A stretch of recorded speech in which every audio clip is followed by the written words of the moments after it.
Welcome. So we're back with another episode 4, and today we're going to be talking about fasting. So tune in to hear all about fasting and what it involves and what it may entail.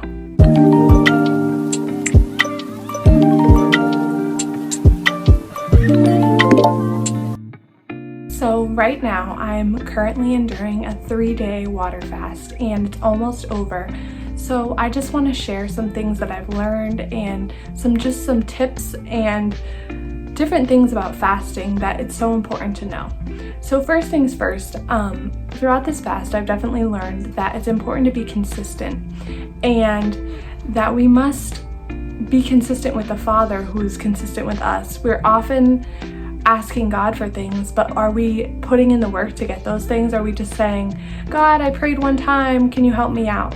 So it's just important that we stay consistent, that we not only pray, but we're in our word, we're feeding our spirit.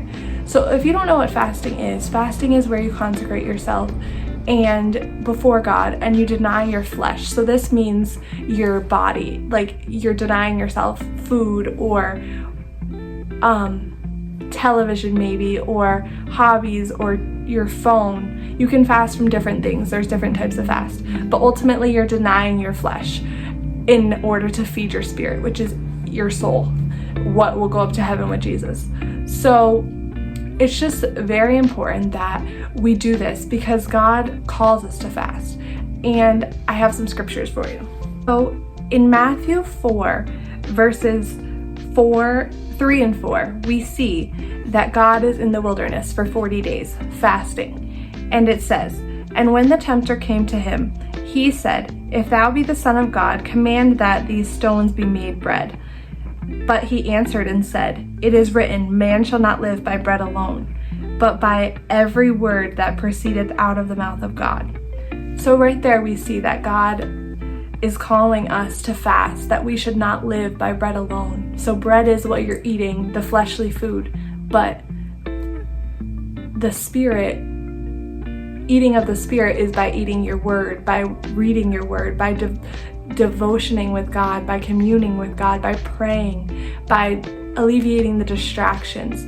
So it's so important that when you fast, you put down the things of this world. So like you're not checking your phone 24/7, you're not watching TV other than biblical TV that might be enriching your spirit and nourishing your spirit. So it's just so important that we continue to give God the time that he gives us, because he is always there for us. But are we at his feet? Are we doing the things that we need to do for him? Usually no. So I just challenge you to be consistent. I challenge you to fast if you never have, because this is the secret place with God. This is where you will hear the most from God. It's where you will develop a deeper relationship with God. It also is a way of deliverance.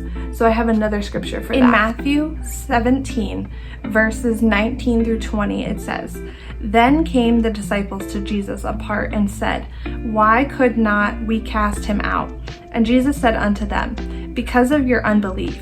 Verily I say unto you, if you have the faith as a grain of a mustard seed, ye shall say unto the mountain, Remove hence to yonder place, and it shall remove, and nothing shall be impossible unto you.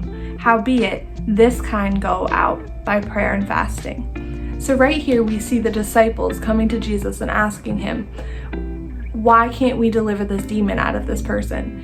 And Jesus says, "Because of your lack of faith." So it's important that we have faith in God. Faith is the substance of things hoped for and not seen. So it's just important that we not only have the faith, but then if we read a little further, it says, "But this one only comes out by prayer and fasting." So right there you see that some deliverances are only by prayer and fasting. So it's important to fast, to consecrate yourself before God, to alleviate the distraction, to go in that secret place with him and deny your flesh but feed your spirit. So I just ultimately encourage you to pick up a fast, whether it be a 3-day fast, a 21-day fast, a 14-day fast, a timed fast throughout the day. Ask God and see what he's asking or expecting of you, and then be expectant on your fast. ask Him to deliver you from something and then count it as it being already done.